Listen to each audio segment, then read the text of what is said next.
welcome to a special Memorial Day weekend edition of Touch Points. And as you can already tell, I've got my beautiful wife joining me today for Touch Points. I appreciate Jan being willing to do that.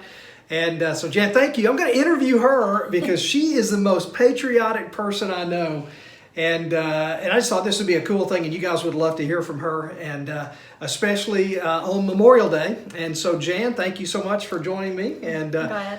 so let me just kind of, first of all, again, you're the most patriotic person I know, but how would you define patriotism? What is that? What is that to you? Well, simply put, patriotism is a love for country. The emotions that we feel toward our country, the emotions that you feel when you see the flag, you represent that represents what our country is, and so patriotism is just a love for their country. Even in all of its faults, we still love our country. And you have, ever since I've known you, and I've known you most of my life now. We've been married 42 years and dated 3 years before that. So you have always been extremely patriotic, and so what caused that? Not everybody's as patriotic as you are. So talk to us about why you have such a love for our country and so patriotic. Well, I would say from the beginning, it's my family. My dad was patriotic. My parents were patriotic. My dad was in the Korean War. My grandfather was in World War I. And my dad took us to parks, Civil War parks and different battlefields. And I developed that love for my country early on. And then I decided to be a history teacher. And so in teaching history, naturally I just kept developing that and having that love for my country. The more I learned about our country, the more patriotic I became. So you taught at Ridgefield Christian School for 25 years, just now retiring this year. So you finished your schoolwork, I think, essentially just a few days ago. Yeah. And I've kind of watched you for all of these years teaching, and you taught our daughters, and I've always thought, boy, if I had a history teacher like you back when I was in school, I would have loved history then like I love it now. And I appreciate you, what you've done for our daughters and kids. Talk about your patriotism and how that has impacted you. You've talked about a little bit already about the classroom. Your classroom is the one everybody wants to see, and it's very patriotic. What is it that you've wanted to instill in those students?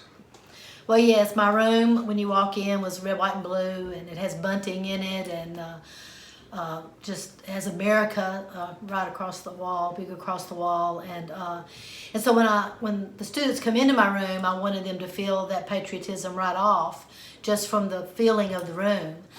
But then as we learned about our country and the freedoms that we have, I don't know any other country that has the freedoms that America has, and so I wanted to teach them that. I taught a government class, and we learned about the Constitution. We actually had a mock Constitution and convention, and so during learning about the Constitution, we learned about the Bill of Rights and our freedoms there, and then when we talked about the wars and the people that fought for our freedoms, for us to keep our freedoms, those were all real important to me, to give them that patriotic sense, for them to know.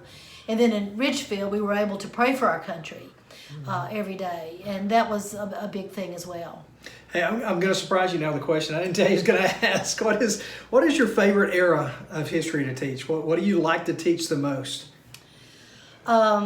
Believe it or not, for a long time I struggled between these two. I struggled between the Civil War and World War II, but I would say World War II is my favorite. Yeah. It's my favorite. Yeah, I think so. I think so as well. One of the things I love to do with you is to watch those war movies, Yeah.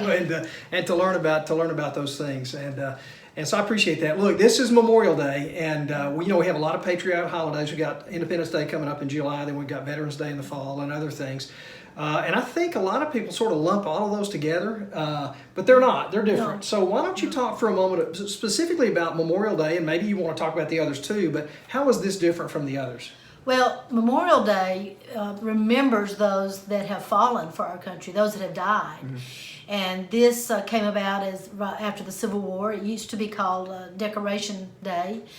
And it wasn't a holiday until 1971, but it was to remember those that have died. Veterans Day is to remember all our veterans that have served. And then, of course, July the 4th is Independence Day, and we focus on our independence, the war for independence, and the Declaration of Independence that was signed for declaring our freedom from England. But Memorial Day is when we remember those that have given their life for our country. The ultimate sacrifice. Yes. Of course, all of them sacrificed. You mentioned your dad was in Korea, my Yes. dad was in Germany, both in the Army, and we've had other relatives in They military served, service. but they didn't. That's right. They didn't die. That's and right. So Memorial Day is specifically those who lost their lives Yes. in battle. So I tell you what, you guys probably can tell too. We're actually in our sunroom, but this is kind of our patriotic room. You see the stars behind us, and you see the painted red, and you see the flag. And if we did the panorama, you would see all kinds of other things. And man, I appreciate Jen. I appreciate you doing this for us. And you can learn a lot by talking to her just for a few minutes about American history. So thank you, Jen. I appreciate that. I was glad to do it.